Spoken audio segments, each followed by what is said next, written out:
Aku lahir pada pertengahan tahun 80-an. Ketika beranjak besar, aku sangat suka menonton drama TV. Setiap kali melihat pemeran utama wanita mengenakan gaun pengantin putih berjalan menuju altar bersama pria yang dicintainya.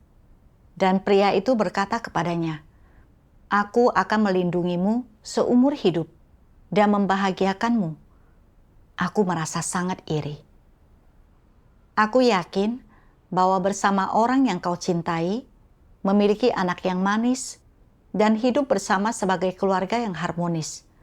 Itulah kehidupan yang paling bahagia.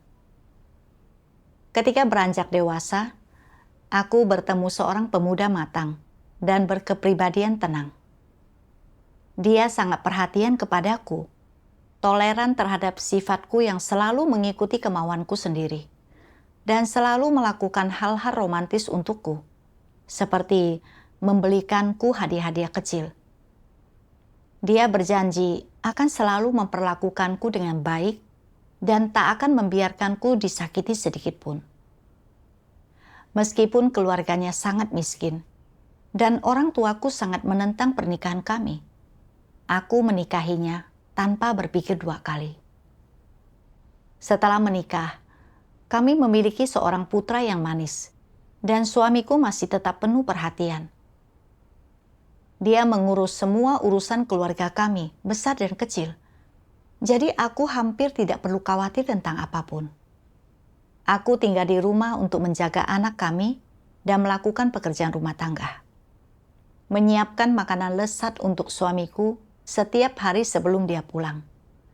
Dan berusaha semaksimal mungkin menjadi istri yang baik. Kehidupan pernikahan ini membuatku merasa sangat puas. Dan kupikir, aku adalah wanita paling bahagia di dunia.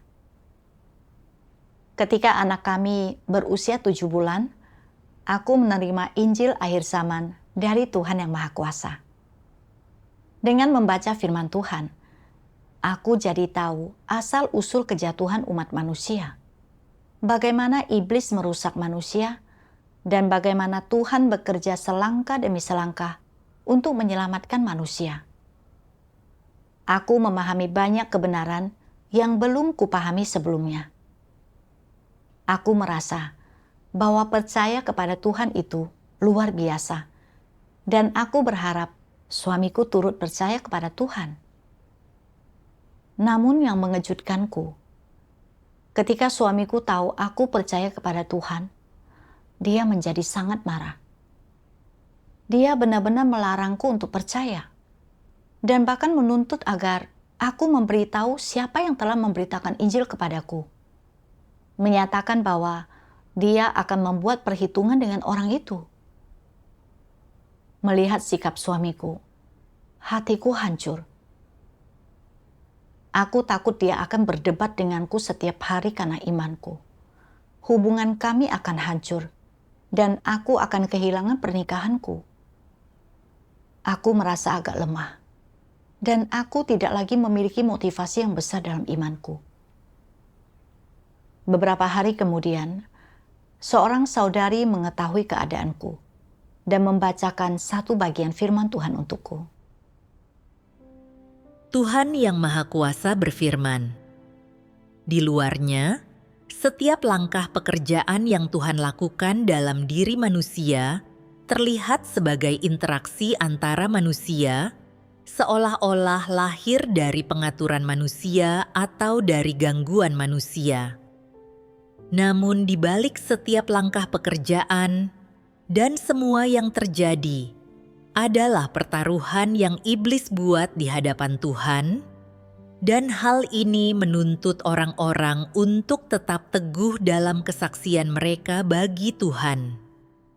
Misalnya, ketika Ayub diuji, di balik layar, iblis bertaruh dengan Tuhan, dan yang terjadi kepada Ayub adalah perbuatan manusia dan gangguan manusia. Di balik setiap langkah pekerjaan yang Tuhan lakukan pada engkau semua adalah pertaruhan antara iblis dengan Tuhan. Di balik itu ada peperangan. Ketika Tuhan dan iblis berperang di alam roh, bagaimana seharusnya engkau memuaskan Tuhan? Dan bagaimana seharusnya engkau tetap teguh dalam kesaksianmu baginya? Engkau harus tahu bahwa segala sesuatu yang terjadi padamu adalah ujian yang besar dan merupakan saat ketika Tuhan membutuhkanmu untuk memberi kesaksian. Saudari itu bersekutu denganku, berkata, "Suamimu menghalangi kepercayaanmu kepada Tuhan, tetapi di balik ini sebenarnya adalah gangguan iblis. Kau baru saja menerima Injil Tuhan akhir zaman dan ingin mengejar kebenaran untuk memperoleh keselamatan. Iblis tidak ingin orang mengikuti Tuhan. Jadi, dia menggunakan suamimu untuk menghalangi dan menganiayamu, agar kau melepaskan imanmu. Ini adalah rencana licik iblis. Lihatlah, pada mulanya Tuhan menciptakan Adam dan Hawa. Mereka hidup di Taman Eden dengan kehadiran dan pemeliharaan Tuhan, dan mereka sangat bahagia. Iblis ingin merebut manusia dari tangan Tuhan. Jadi, dia menggunakan kebohongan untuk menipu dan mencobai Hawa agar memakan buah dari pohon pengetahuan tentang yang baik dan yang jahat. Tanpa memiliki kemampuan membedakan, Adam dan Hawa meragukan dan menyangkal firman Tuhan. Mereka mendengarkan iblis, memakan buah itu, dan mengkhianati Tuhan. Akibatnya, mereka diusir dari Taman Eden dan jatuh ke dalam kuasa iblis untuk diinjak-injak dan disiksa olehnya.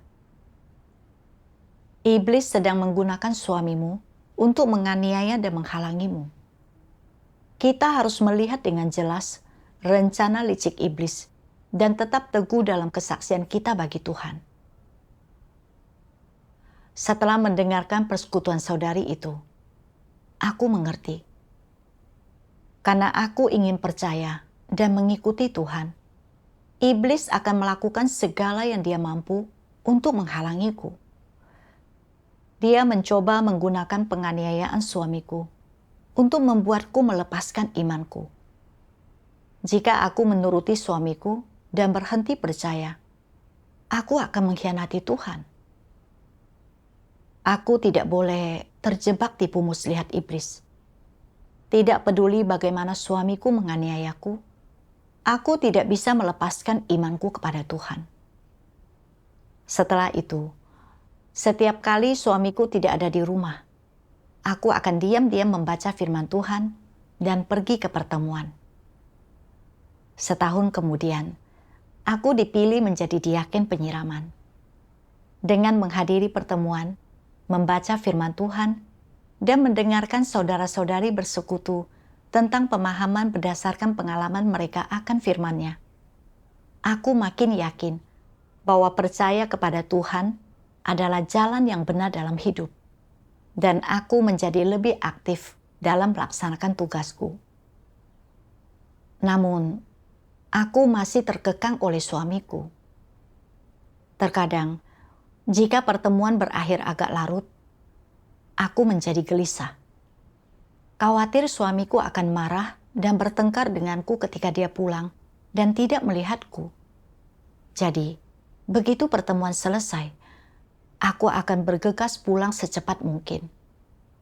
Sesampainya di rumah, aku akan buru-buru memasak dan merapikan segala sesuatu di rumah. Untuk menghindari hal-hal yang tidak menyenangkan dengan suamiku, aku tidak pernah melakukan saat teduh ketika dia di rumah. Aku selalu menunggu sampai dia pergi, barulah aku berani mengeluarkan buku-buku firman Tuhan. Dan begitu aku mendengar suara di luar pintu, aku segera menyembunyikannya. Kemudian, pekerjaan gereja menjadi makin sibuk, dan terkadang aku pulang terlambat. Suatu kali, pertemuan selesai terlambat, dan aku tidak bisa menjemput anak kami dari TK tepat waktu. Jadi gurunya menelepon suamiku. Ketika aku sampai di rumah, Dengan marah dia bertanya dari mana saja aku. Aku tidak ingin membohonginya. Dan aku juga ingin mengambil kesempatan untuk memberitahunya apa yang telah kudapatkan sejak aku mulai percaya kepada Tuhan. Namun yang mengejutkanku, setelah mendengarkanku, dia berkata dengan geram, "Apakah ayahmu yang memberitakan hal-hal tentang Tuhan ini kepadamu?" Sambil dia mulai menekan nomor telepon ayahku. Aku ingin bicara baik-baik dengannya, tetapi dia sangat marah. Aku bertanya kepadanya, sebagai orang percaya kepada Tuhan, aku tidak merokok, minum alkohol, atau main mayong, dan aku tentu tidak melakukan hal yang tidak pantas. Mengapa kau sangat membenci kepercayaan kepada Tuhan? Dia tertawa mengejek dan menanyaiku, "Bukankah kau belajar di sekolah bahwa manusia berevolusi dari kera? Bagaimana mungkin Tuhan ada? Di mana Tuhan? Jika Tuhan ada, biarkan dia menghantamku mati sekarang juga." Aku sangat terkejut dengan perkataan suamiku, dan aku segera memperingatkannya agar tidak sembarangan bicara. Namun, dia malah tertawa terbahak-bahak dan berkata, "Kepercayaanmu telah membuatmu gila. Bagaimana mungkin Tuhan ada? Kau boleh merokok, minum, main mayong, dan melakukan apapun yang kau mau. Tetapi kau tidak boleh percaya kepada Tuhan." Aku tanya sekali lagi, "Kau mau Tuhan atau keluarga ini?" Aku berkata, "Imanku kepada Tuhan sudah teguh." Ketika dia melihat aku bertekad untuk percaya kepada Tuhan, dia berkata, "Kalau begitu, pergi. Kau boleh percaya kepada Tuhan dan pergi ke surgamu, dan aku akan pergi ke nerakaku." Melihat ekspresinya yang garang, aku sungguh tidak percaya ini adalah suami yang sama, yang pernah berjanji untuk mencintaiku seumur hidup dan memberiku kebahagiaan sepanjang hayat. Dia begitu membenci Tuhan. Dia adalah seorang ateis sejati. Aku sangat sedih. Jauh di lubuk hatiku, aku tidak ingin menerima kenyataan bahwa dia menentang Tuhan. Dan aku tidak bisa melepaskan pernikahan kami. Aku terus menghibur diri, berpikir bahwa dia mungkin hanya mengatakan hal-hal itu karena marah. Dan semuanya akan baik-baik saja setelah dia tenang. Jadi, aku memutuskan untuk sementara waktu tinggal di rumah ibuku. Dengan begitu, aku juga bisa melaksanakan tugasku dengan normal.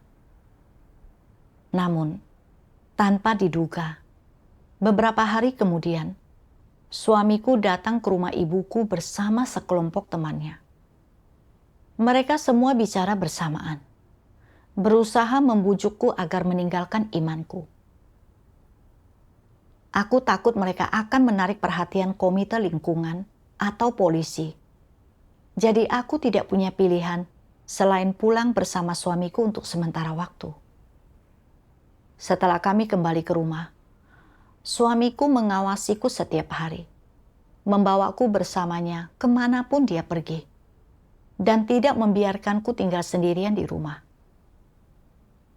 Dia juga membelikanku makanan enak setiap hari, serta mengajak aku dan anak kami ke taman dan pusat perbelanjaan, dan selalu memberitahuku bagaimana menjadi istri yang baik, serta bagaimana keluarga kami yang bertiga ini bisa bahagia. Lambat laun, aku berhenti membedakan perkataannya. Aku hanya berpikir, suamiku sangat baik kepadaku, dan anak kami berperilaku sangat baik. Alangkah baiknya jika terus hidup seperti ini.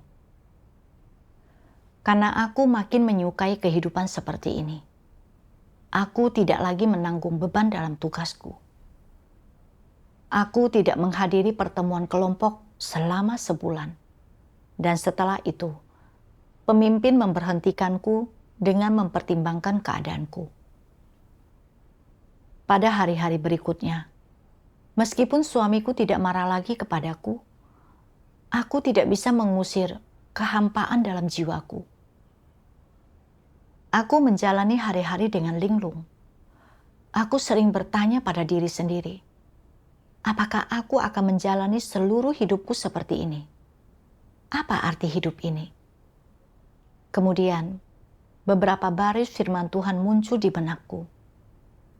Di manakah tekadmu? Di manakah ambisimu? Di manakah harga dirimu?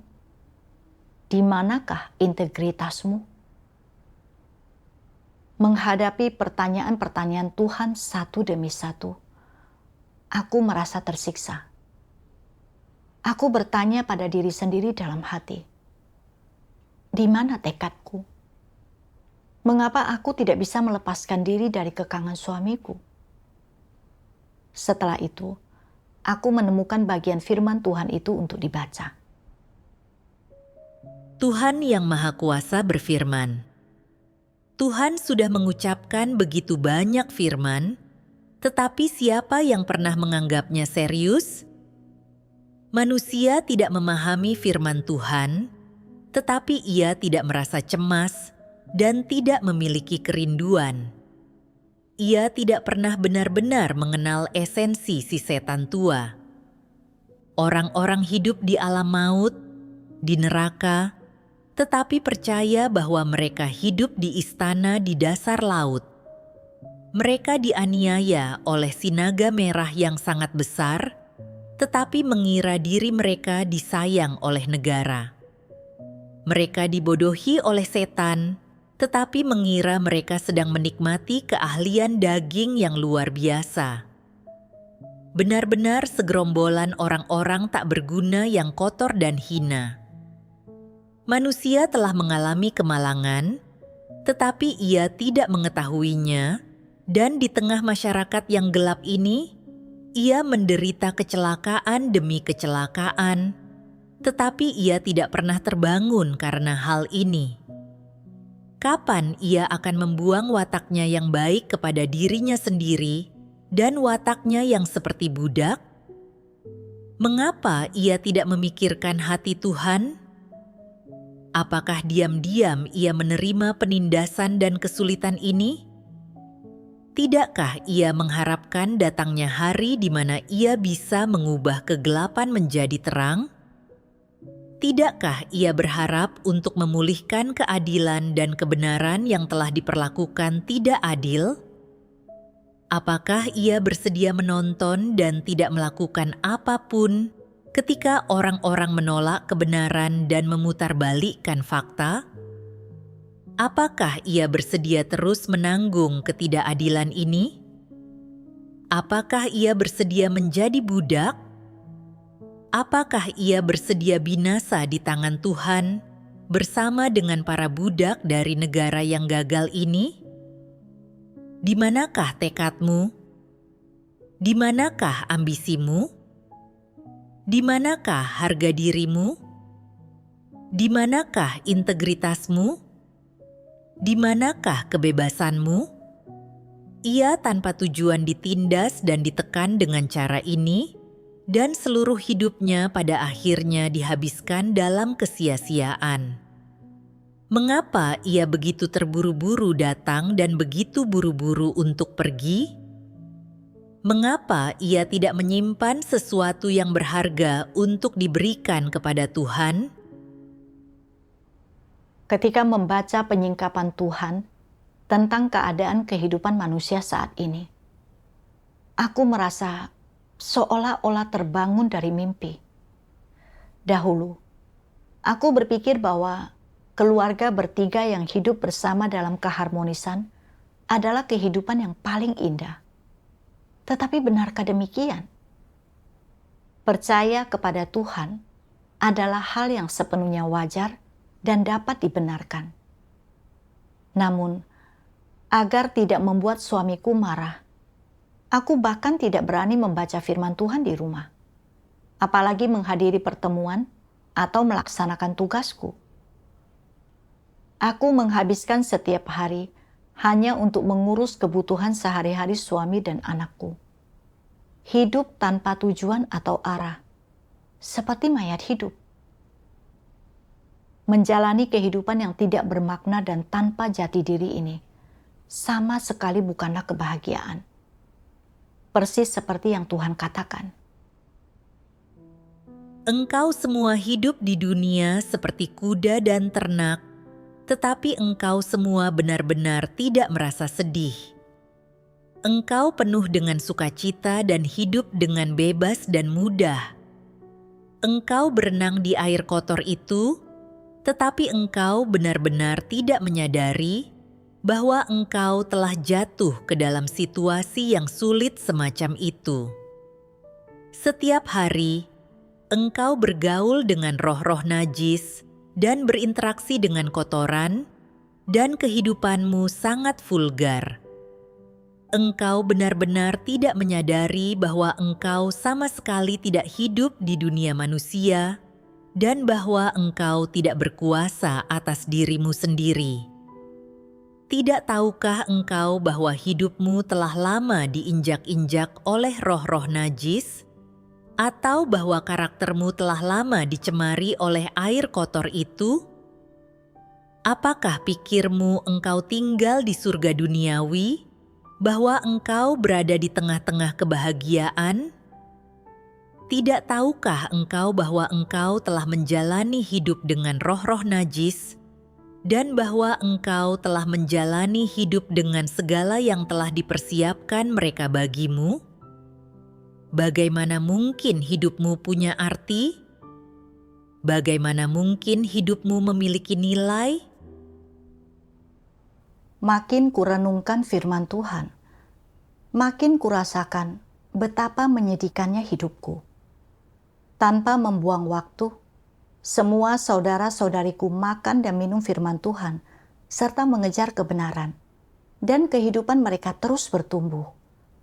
Namun, hari-hariku berputar di sekitar suami dan anakku, dan aku menyia-nyiakan hidupku dalam pernikahanku. Tuhan telah menjadi daging untuk mengungkapkan kebenaran demi menyucikan dan menyelamatkan manusia, sehingga mereka dapat membuang watak mereka yang rusak, memperoleh keselamatan dari Tuhan, dan menjalani kehidupan yang bermakna. Jika hari-hariku seluruhnya berputar di sekitar suami dan anakku, aku pasti akan kehilangan kesempatan yang sangat langka ini untuk memperoleh keselamatan dari Tuhan. Dan pada akhirnya, aku akan binasa bersama setan-setan. Itu akan menjadi penyesalan seumur hidup. Aku kemudian berdoa kepada Tuhan. Ya Tuhan, aku tidak bisa lagi terus menjalani hidup begitu saja dalam keadaan linglung. Aku ingin mengejar kebenaran dan melaksanakan tugasku. Tetapi di dalam hatiku, aku tidak bisa merelakan suamiku. Semoga Engkau membimbingku untuk melihat dengan jelas rencana licik iblis, agar aku tidak lagi dikekang olehnya dan dapat percaya kepadamu dengan sepenuh hati, serta melaksanakan tugasku dengan benar. Setelah itu, aku membaca firman Tuhan dan melihat esensi suamiku dengan lebih jelas. Tuhan Yang Maha Kuasa berfirman, "Mengapa suami mengasihi istrinya? Mengapa istri mengasihi suaminya? Mengapa anak-anak berbakti kepada orang tua mereka? Mengapa orang tua sangat menyayangi anak-anak mereka? Apa niat yang dimiliki semua orang? Bukankah untuk memenuhi rencana dan keinginan egois mereka sendiri? Misalkan seseorang menjadi murka dan marah ketika Tuhan disebutkan. Pernahkah mereka melihat Tuhan? Apakah mereka tahu siapa Tuhan itu? Mereka tidak tahu siapa Tuhan itu, tidak percaya kepadanya. Tuhan belum pernah berbicara kepada mereka, dan Tuhan tidak pernah memancing kemarahan mereka. Jadi mengapa mereka marah? Dapatkah kita katakan bahwa orang seperti ini jahat? Tren duniawi, makan, minum, berfoya-foya, dan memuja selebritas. Tak satu pun dari hal-hal ini akan membuat orang semacam itu marah. Akan tetapi, begitu kata Tuhan atau kebenaran firman Tuhan disebut-sebut, mereka menjadi marah. Bukankah ini merupakan natur yang jahat? Ini cukup membuktikan bahwa inilah natur jahat mereka.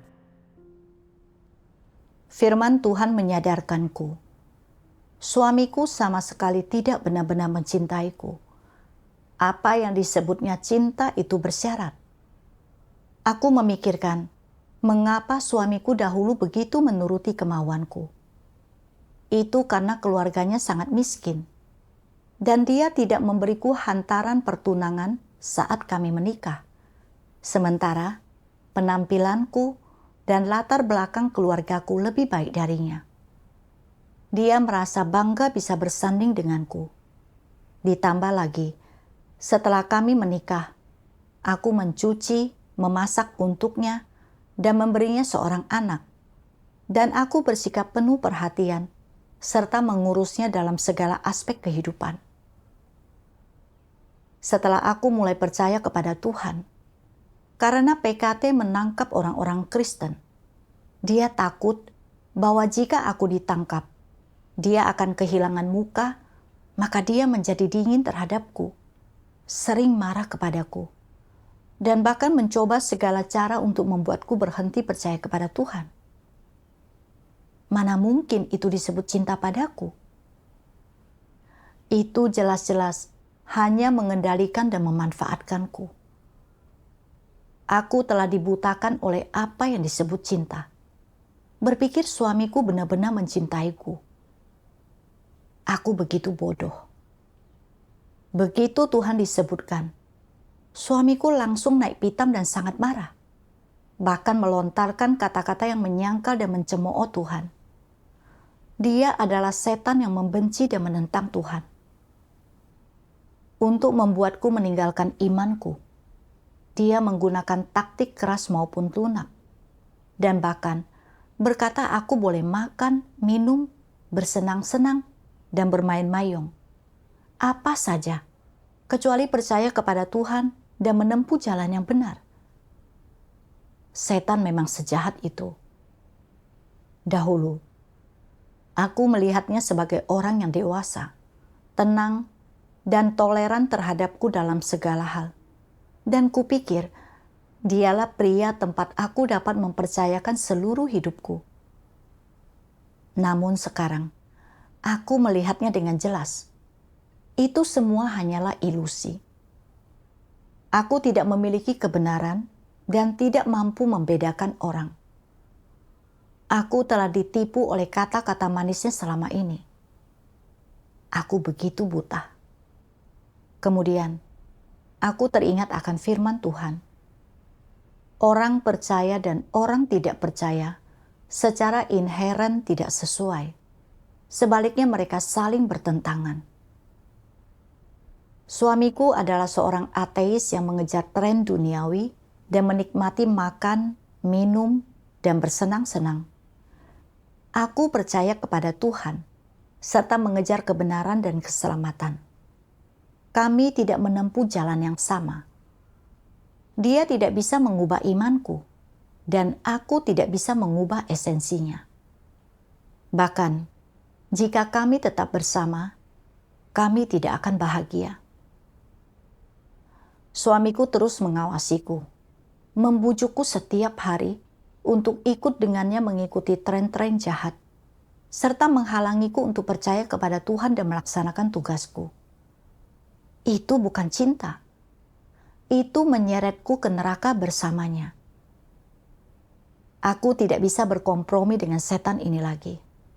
Aku harus percaya kepada Tuhan dengan sepenuh hati dan melaksanakan tugasku dengan baik. Setelah itu, aku pergi keluar dan melaksanakan tugasku seperti biasa. Ketika suamiku melihat bahwa dia tidak bisa mengendalikanku, dia mendiamkanku. Meskipun kehidupan pernikahan seperti ini membuatku lelah secara fisik dan mental, di dalam hatiku, aku masih berharap suatu hari suamiku akan berhenti merintangi imanku, dan keluarga kami dapat hidup bersama dengan harmonis seperti sebelumnya. Kemudian, aku merenung, mengapa hatiku tidak bisa melepaskan pernikahan ini? Kemudian, aku membaca firman Tuhan. Tuhan Yang Maha Kuasa berfirman, pengaruh berbahaya dan pemikiran feodal yang tertanam secara mendalam di hati manusia melalui ribuan tahun semangat nasional telah mengikat dan membelenggu orang, membuat mereka tidak memiliki sedikit pun kebebasan, tanpa ambisi ataupun ketekunan, dan tanpa keinginan untuk maju. Sebaliknya membuat mereka tetap negatif dan mundur, terjerat dalam mentalitas budak, dan sebagainya. Faktor-faktor objektif ini telah menciptakan rupa yang kotor dan jelek yang tak terhapuskan pada pandangan ideologis, aspirasi, moralitas, dan watak manusia. Tampaknya, manusia sedang hidup di dunia gelap terorisme, dan tak seorang pun di antara mereka berpikir untuk melampauinya atau berpikir untuk beralih ke dunia yang ideal. Sebaliknya, mereka menghabiskan hari-hari mereka dengan perasaan puas akan nasib hidup mereka. Melahirkan dan membesarkan anak, berjuang, berkeringat, bekerja keras, dan bermimpi memiliki keluarga yang nyaman dan bahagia, kasih sayang suami istri, anak-anak yang berbakti, sukacita di masa tua mereka, dan menjalani kehidupan mereka dengan damai. Selama puluhan, ribuan, dan puluhan ribu tahun sampai sekarang, orang telah membuang-buang waktu mereka dengan cara ini, tanpa ada seorang pun yang menciptakan kehidupan manusia yang paling cemerlang, hanya berniat untuk saling membantai, memperebutkan ketenaran dan keuntungan, dan saling berintrik di dunia yang gelap ini.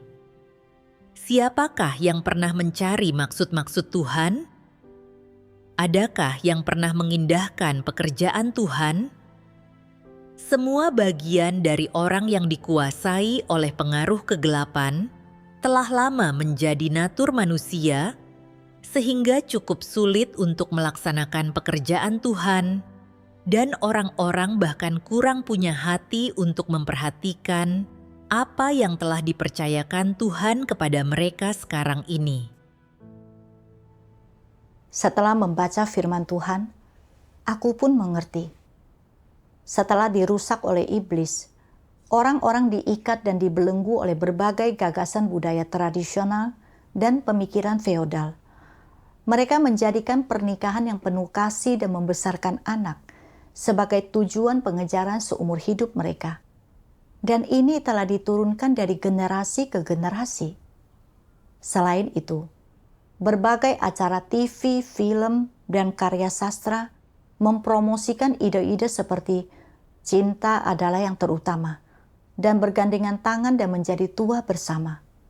Akibatnya, orang percaya bahwa mengejar pernikahan yang bahagia adalah hal yang paling penting. Aku pun menerima ide-ide ini dan menjadikan pernikahan yang bahagia sebagai tujuan hidupku. Setelah kami menikah, suamiku selalu menciptakan momen-momen romantis kecil dan bersikap penuh perhatian serta peduli kepadaku, sehingga aku merasa sangat puas. Aku berpikir bahwa bisa menghabiskan seluruh hidupku bersamanya membuat hidup ini berharga. Untuk mempertahankan pernikahan kami yang bahagia, aku belajar memasak, tinggal di rumah untuk membesarkan anak kami, dan berusaha semaksimal mungkin menjadi istri dan ibu yang baik. mencurahkan seluruh waktu dan tenagaku untuk pernikahan dan keluarga kami. Aku melihat pernikahan sebagai tempat tujuanku dalam hidup dan merasa bahwa memberikan segalanya untuk itu adalah apa yang seharusnya kulakukan. Setelah percaya kepada Tuhan, aku memahami banyak kebenaran dan misteri melalui firman-Nya. Aku juga tahu bahwa sebagai makhluk ciptaan, aku harus menyembah Sang Pencipta dan melaksanakan tugasku. Namun, aku takut percaya kepada Tuhan akan membuat suamiku marah, dan aku akan kehilangan pernikahan kami. Sehingga aku sering tidak fokus selama pertemuan dan tidak berani membaca firman Tuhan atau mendengarkan lagu pujian di rumah. Untuk mempertahankan hubunganku dengan suamiku, aku mengesampingkan tugasku dan bahkan menyesal telah melaksanakan tugas itu. Aku terikat erat oleh ide-ide iblis seperti pernikahan wanita adalah tempat tujuan seumur hidupnya. Pernikahan yang bahagia adalah kebahagiaan terbesar dan bergandengan tangan dan menjadi tua bersama.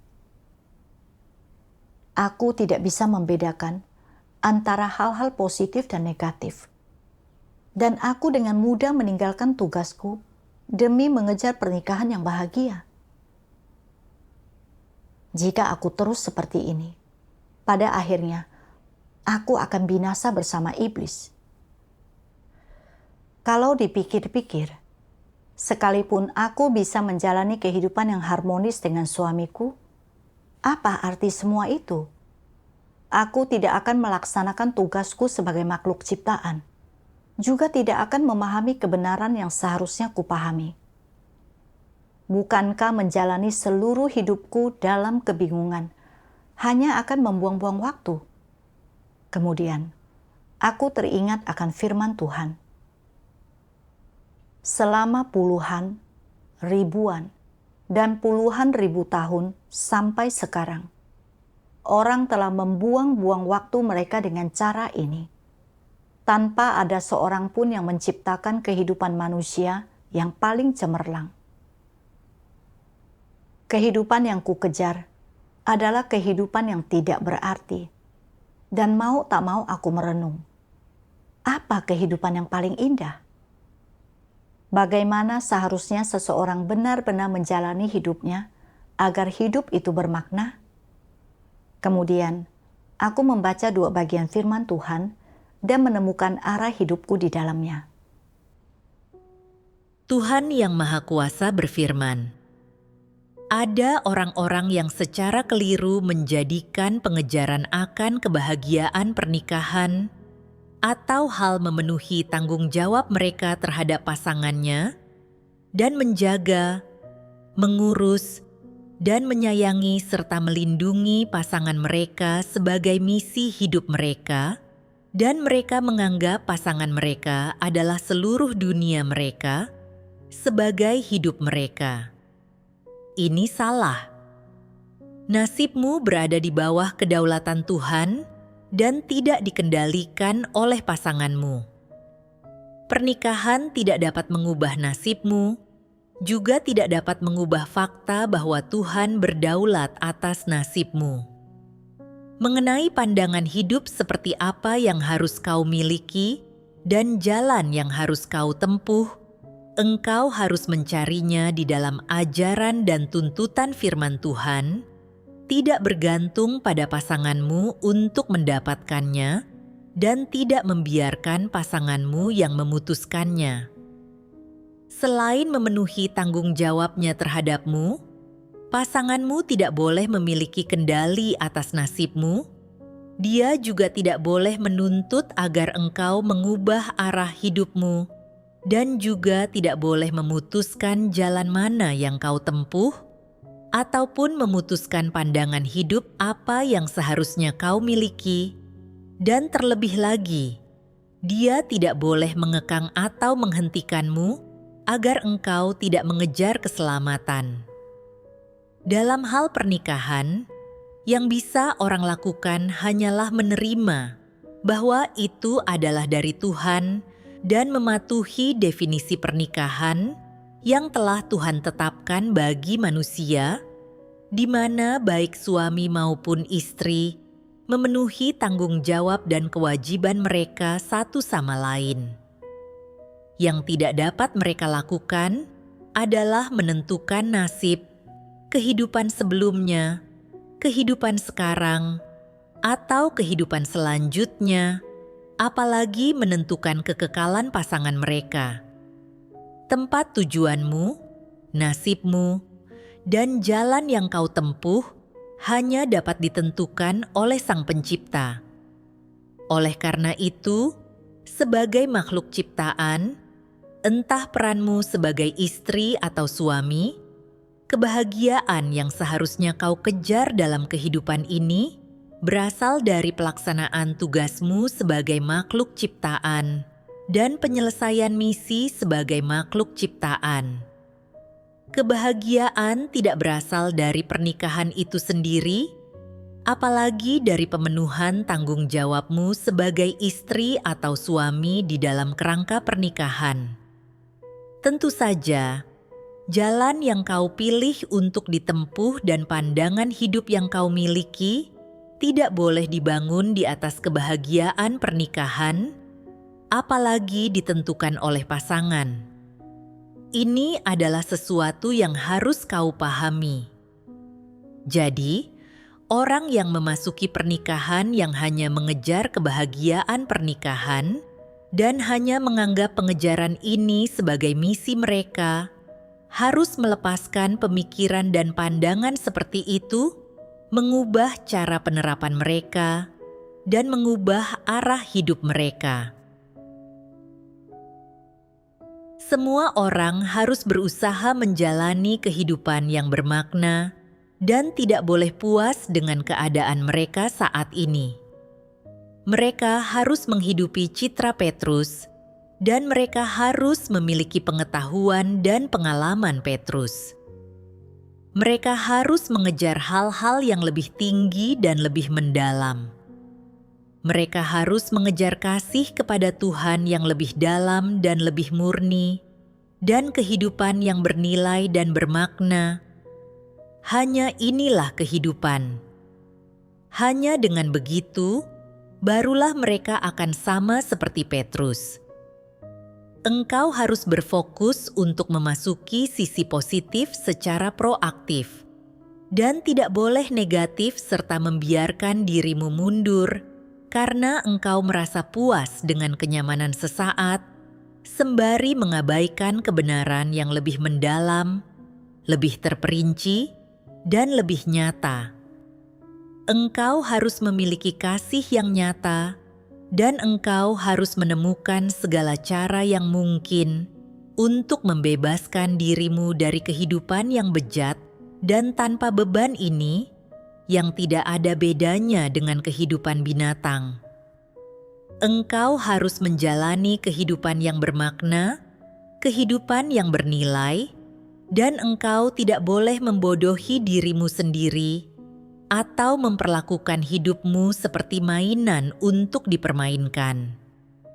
Bagi semua orang yang memiliki tekad dan yang mengasihi Tuhan, tidak ada kebenaran yang tidak dapat dicapai, dan tidak ada keadilan yang tidak dapat mereka tegakkan. Bagaimana seharusnya engkau menjalani hidupmu?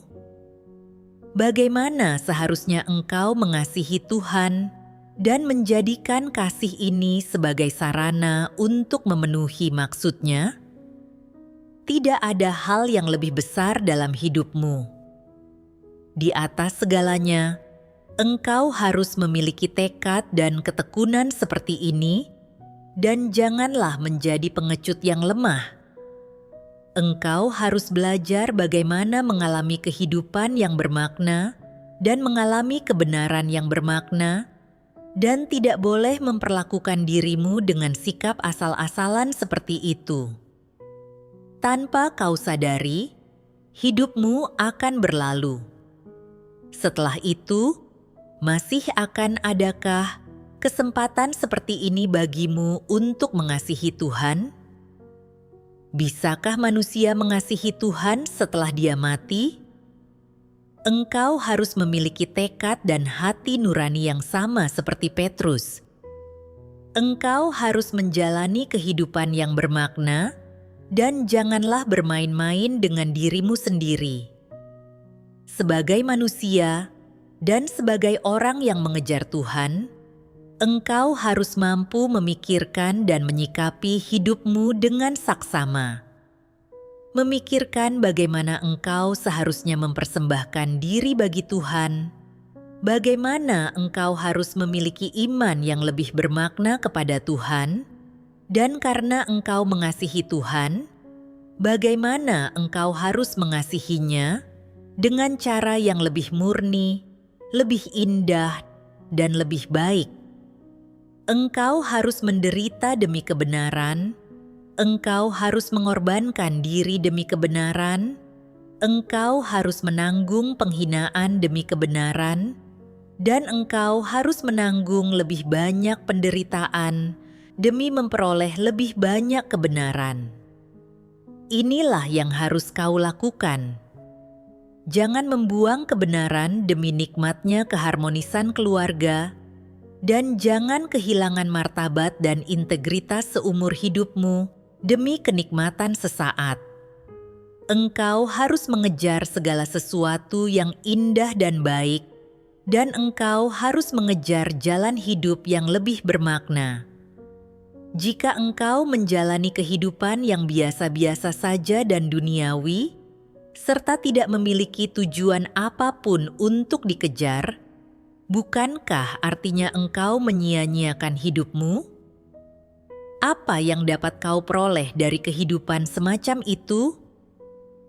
Engkau harus meninggalkan seluruh kenikmatan daging demi satu kebenaran, dan jangan membuang seluruh kebenaran demi sedikit kenikmatan. Orang-orang seperti ini tidak memiliki integritas atau martabat. Keberadaan mereka tidak ada artinya. Setelah membaca firman Tuhan, hatiku tiba-tiba dipenuhi terang, dan aku merasa seolah-olah Tuhan sendiri sedang menuntunku ke arah yang seharusnya kutempuh dalam hidup. Aku mengerti bahwa pernikahan bukanlah tempat tujuanku, dan bahwa dalam kerangka pernikahan, suami dan istri hanya memenuhi tanggung jawab mereka satu sama lain, saling mendampingi dan saling menjaga. Dalam kehidupan pernikahan kami, aku telah mencuci pakaian, memasak, dan melahirkan seorang anak. Aku telah memenuhi tanggung jawabku dan tidak berutang apapun kepada suamiku. Jika dia tidak mencampuri imanku, kami bisa terus hidup bersama, selama hal itu tidak menghalangi tugasku. Namun, jika dia merintangi imanku, aku harus memilih untuk melaksanakan tugasku sebagai makhluk ciptaan. Aku tidak seharusnya menjadikan pernikahan sebagai tempat tujuanku atau menggantungkan kebahagiaan seumur hidup padanya. Itu adalah sudut pandang yang salah. Selama bertahun-tahun, aku menjadikan suamiku segalanya bagiku. Ketika dia menentang imanku, aku berkompromi tanpa pertimbangan dan mengalah, meninggalkan pertemuan dan bahkan tugasku. Aku sepenuhnya jatuh ke dalam kegelapan, merasa hampa dan menderita. Aku telah menghabiskan seluruh waktu dan tenagaku untuk mempertahankan pernikahan yang bahagia, sehingga aku tidak banyak membaca firman Tuhan dan tidak memahami banyak kebenaran. Aku bahkan telah melakukan pelanggaran saat melaksanakan tugasku dan menyia-nyiakan beberapa tahun hidupku. Sekarang, saat aku melaksanakan tugasku, menghadiri pertemuan dan bersekutu tentang firman Tuhan dengan saudara-saudariku, aku merasakan kedamaian dan ketenangan di hatiku. Aku juga mengerti bahwa sebagai makhluk ciptaan, aku harus mengejar kebenaran dan melaksanakan tugasku. Inilah kehidupan yang harus kukejar. Aku teringat bagaimana Petrus menghadapi penganiayaan dari orang tuanya karena imannya. Tetapi dia menolak untuk dikekang oleh keluarganya dan dengan teguh memilih untuk mengikuti Tuhan. Pada akhirnya, dia memenuhi amanat Tuhan dan memperoleh perkenanan Tuhan. Banyak pula orang Kristen yang meninggalkan segalanya untuk mengikuti Tuhan, menyebar luaskan Injilnya, dan mengorbankan seluruh hidup mereka untuknya. Hatiku sungguh tergerak, dan aku berdoa kepada Tuhan. Ya Tuhan, aku juga ingin meninggalkan rumahku untuk melaksanakan tugasku dan mengorbankan seluruh hidupku untukmu. Aku memohon agar Engkau mempersiapkan kesempatan bagiku. Setahun kemudian, ketika suamiku melihat bahwa aku tetap bertekad untuk percaya kepada Tuhan dan melaksanakan tugasku, tidak peduli bagaimana dia mencoba menghentikanku, dia meminta cerai.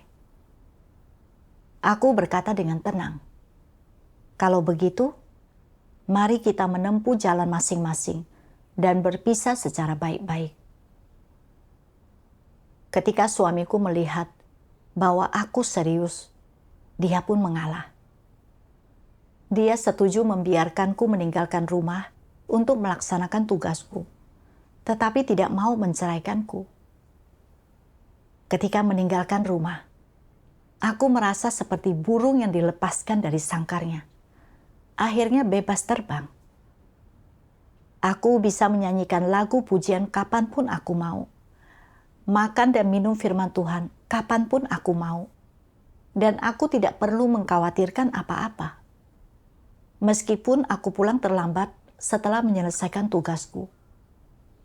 Setiap hari, hatiku dipenuhi sukacita yang besar saat menghadiri pertemuan dan melaksanakan tugasku bersama saudara-saudariku. Kehidupan semacam ini terasa sangat memuaskan dan membahagiakan. Sekarang, aku melaksanakan tugasku sepenuh waktu setiap hari. Aku berlatih dalam berbagai tugas, dan aku memiliki pemahaman yang lebih mendalam dan lebih nyata tentang prinsip-prinsip kebenaran dibandingkan sebelumnya. Aku juga telah memperoleh beberapa hasil dalam jalan masuk kehidupanku. Aku benar-benar menyadari bahwa kebahagiaan sejati tidak berasal dari pernikahan yang bahagia. Sebaliknya, mengenal Sang Pencipta, melaksanakan tugas makhluk ciptaan untuk menyelesaikan misi dan tanggung jawab, dan memahami kebenaran untuk menempuh jalan menuju keselamatan, itulah kebahagiaan sejati. Pada saat yang sama, aku merasa sangat beruntung karena di tengah lautan manusia yang luas ini, Tuhan telah menganugerahkan kasih karunia-Nya dengan membawaku kembali ke rumah-Nya, membimbingku untuk memahami kebenaran, dan menyelamatkanku dari pusaran pernikahan. Dari lubuk hatiku yang terdalam, aku bersyukur kepada Tuhan atas keselamatannya, dan mulai sekarang, aku bertekad untuk dengan sungguh-sungguh mengorbankan diri untuk Tuhan dan menjalani kehidupan yang bermakna.